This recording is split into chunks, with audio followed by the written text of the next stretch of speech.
Hey guys, so we're going to do section 7.3 today, and hopefully you can copy down everything. So I'll work the problem out, and then I'll leave it on the board for you guys to copy for a little bit, and then we'll proceed. So, section 7.3, problem number uno. So we're given a triangle.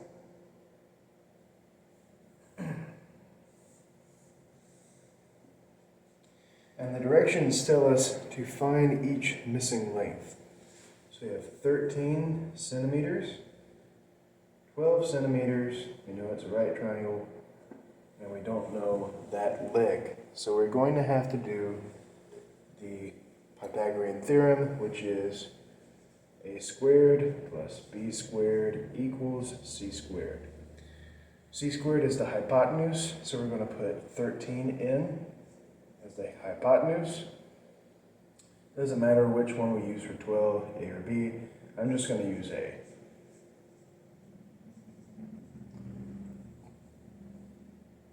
So we have 12 squared plus B squared equals 13 squared. 12 squared is 144.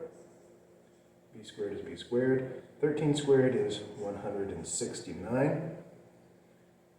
Now we have to get b squared by itself. So we subtract 144 from both sides.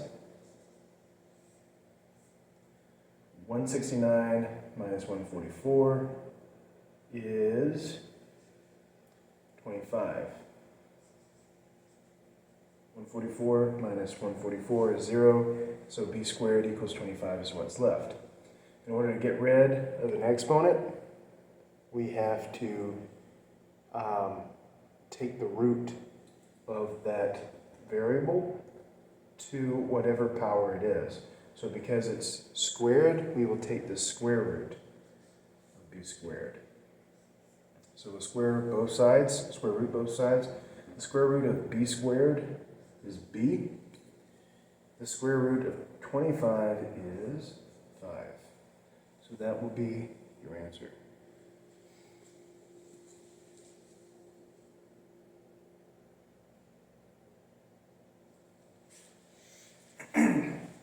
Next problem. I'm not going to erase the formula because we're going to use that over and over again. Question number 2. We have another right triangle, 3 inches, 5 inches, and missing side. So this is the hypotenuse. We know that equals c. So we're going to plug in a and b. So 3 squared plus 5 squared equals c squared. 3 squared is 9. 5 squared is 25 equals c squared. 9 plus 25 is 34. So in order to get rid of the squared, we have to square root it. So we square root both sides. The square root of c squared is c. And then we're left with c equals the square root of 34. That's not a whole number, so we're just going to leave it as the square root of 34.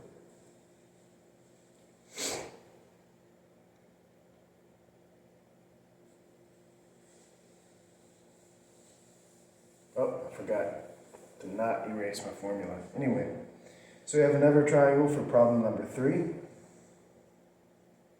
Right triangle. One side is the square root of 3. Might look scary, but it will be fine. Other side is square root of 2. We don't know the hypotenuse. We know the hypotenuse because it's opposite the right angle. It's the largest side in a square. So handy dandy Pythagorean theorem. We know a and b, so we're going to go ahead and write them. So the square root of 3 squared plus the square root of 2 squared equals c squared. Square root of 3 squared is just 3. It cancels out. Square root of 2 squared is just 2. Again, it cancels out. Equals c squared. So 3 plus 2 is 5. In order to get rid of the square, we square root them. Square root of c squared is c. Square root of 5 is an irrational number, for one thing. It's also not a whole number, so we're just going to leave it as a square root of 5.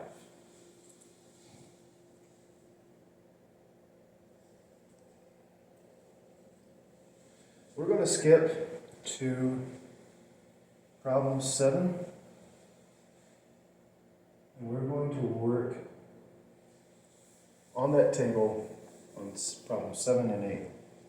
So the table gives us the leg,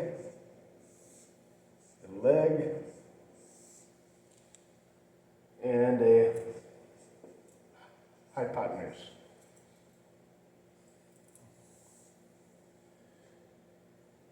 First leg on the question number 7 that gives us is 3. Sorry, 3. Next leg is 10. And we're left to find the hypotenuse. So easy stuff. We have our handy-dandy Pythagorean Theorem. And we plug and check. So these are both legs. We know that it corresponds to A and B. So 3 squared plus 10 squared equals c squared. So square of 3 is 9. Square of 10 is 100. C squared. 9 plus 100 is 109. We have to square root both sides. The square root of 109 is not a whole number, so we're going to leave c equals the square root of 109 and put it back up here. So you should be getting a pattern down that you can just repeat over and over and over again.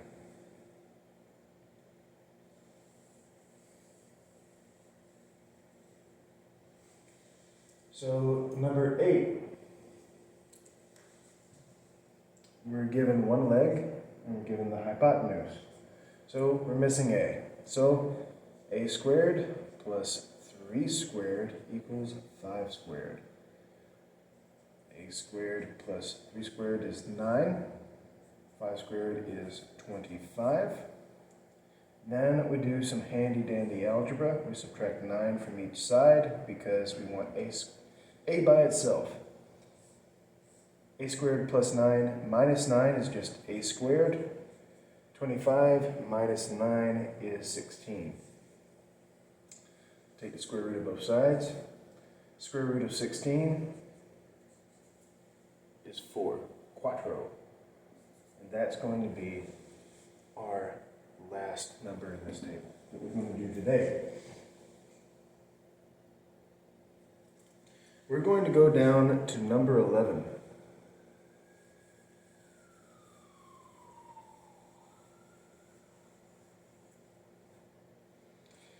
The instructions tell us write an algebraic expression for each length. It says the hypotenuse of a right triangle with legs of 5 and x. So we know our handy-dandy Pythagorean Theorem. It says the hypotenuse of a right triangle with legs of 5. So we can just exchange a for 5 and x. And we can exchange b for x. We know the hypotenuse is c. So now we just have to find for c as best as possible. We're still going to have a variable in here because we don't know what x is. So we know 5 is 25. We don't know what x squared is. So this is as best as we can get it on the left side. But we can simplify c squared. So we're going to take the square root of c squared. That leaves us with c equals the square root of x squared plus 25. And that will be our answer. We're going to do number 12. 12 says the other leg, so a leg, of a right triangle with a hypotenuse of 9 and a leg of y. So we are going to say that the first leg is y, so we're going to replace a with y. We don't know what the second leg is, so we're just going to leave it as b squared. And we know the hypotenuse is 9, so we're going to write 9 squared. We're going to simplify 9 squared, so y squared plus b squared, we know will equal 81, because that's 9 squared. We want to know what b equals, so we're going to try and get it by itself. So we're going to subtract y squared from both sides first. Y squared plus b squared minus y squared just equals b squared because the y squareds cancel out. Then negative 81 minus y squared equals negative y squared plus 81. Then of course we have to square root both sides, and that gives us b equals the square root of negative y squared plus 81. And that will be our answer. So moving on to question 13.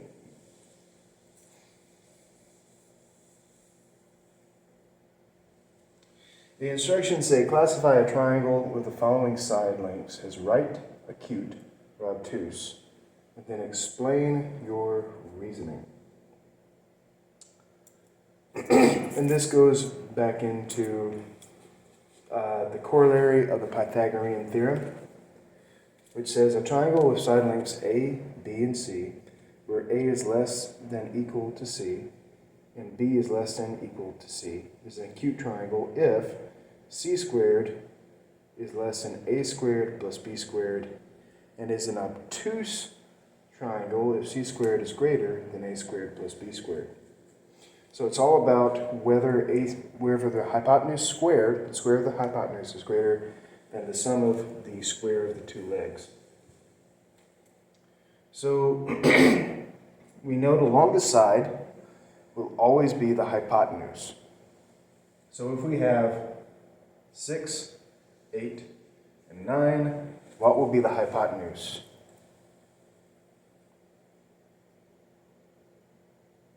Gavin, what will be the hypotenuse? That's right, it will be 9. So we know the square of the hypotenuse will be 81, and we have to decide essentially what this will fit in this blank here. We know the square of 6 is 36. We know the square of 8 is 64. But what does 36 and 64 equal? It equals 100.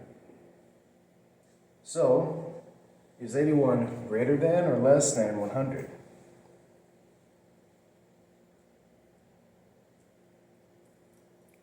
Noah? Good job, Noah. It is less than. So that means, if you go back to the page prior, look at the corollary, that it will be an acute triangle because C squared is less than A squared plus B squared. So it's just a cute little triangle.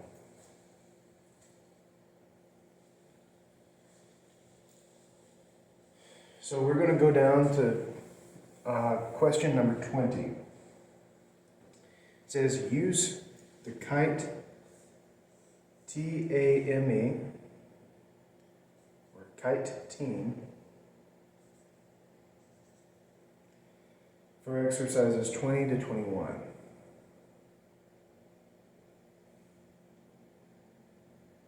You know this side is 15. The point here is defined as I. You know that this is 6.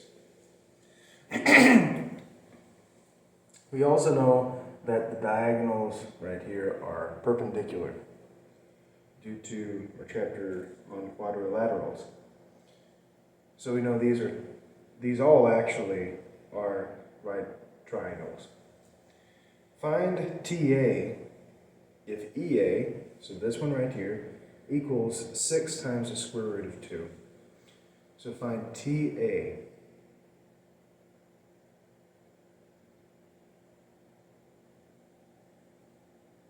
Find this one.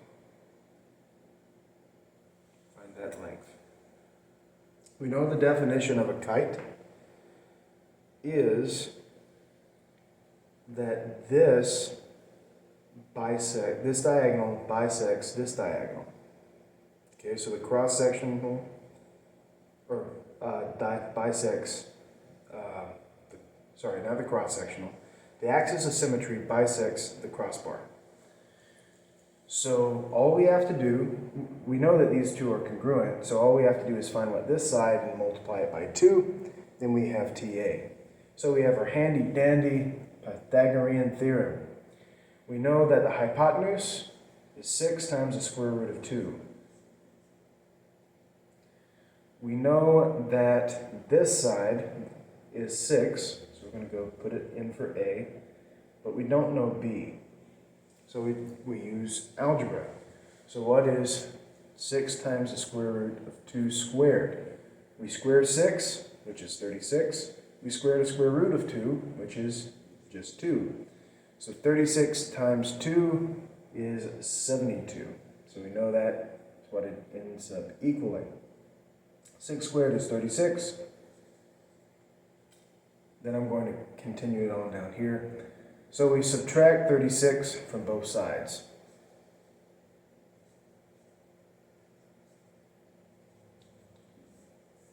So that's 36 and b squared. Then we take the square root of both sides. B will equal 6.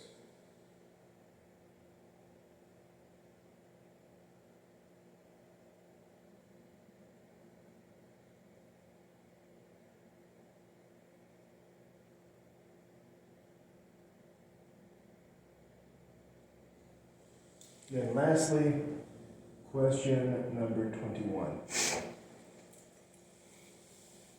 Using the same figure,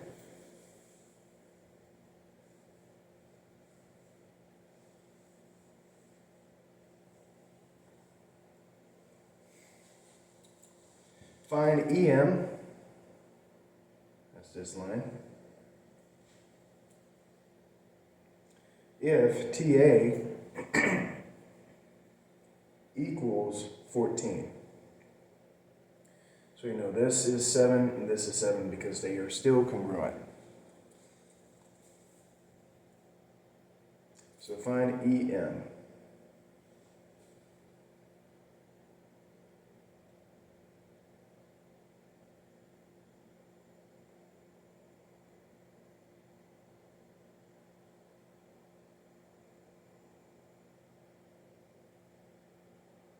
We know that this is 15. So because we know this side and we know this side, and because we know this side and this side, we can figure out what, sorry, getting ahead of myself. We already know what EI is. We know it's 6. So all we have to find out is what IM is, add it to 6, and that will give us the length of EM. So we have our handy-dandy Pythagorean Theorem. We know the hypotenuse of this triangle is 15. We know that one of the legs is 7. And then we continue on the same pattern that we've been on. So 7 squared is 49. 15 squared is 225. Subtract 49 from both sides. So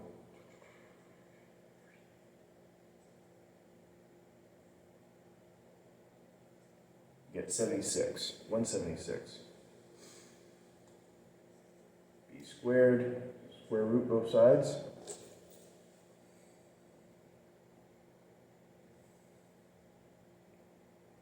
And so we can do a process where we figure out what primes make up 176 to get a simplified answer. So we know that 2 is going to be in 176.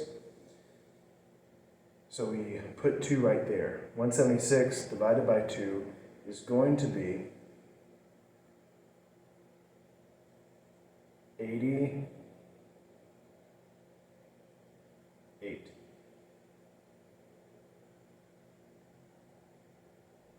Yeah, 88.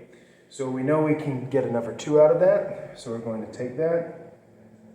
That reduces to 44. We can get another 2 out of that, so we're going to take it. That reduces to 22. We can get another 2 out of that. That reduces to 11. 11 is prime. So that is all the prime numbers that make up 176. Now we're going to look for pairs. This is a pair right here, 2 and 2. This is another pair, 2 and 2. We're going to take each pair out. For each pair, we're only going to take one out because we're taking the root of them. So this is a square root, this is a square root. So we're going to take 2 and 2 out. These go away, and what we're left is with 2 times 2, or 4 times the square root of what's left inside, which is 11. So it's 4 times the square root of 11. And we can add that back to 6 to get our answer for how long EM is. And that is the last answer to the last problem. Okay, I'll see you guys in biology. Except you, Noah. I will not see you in biology.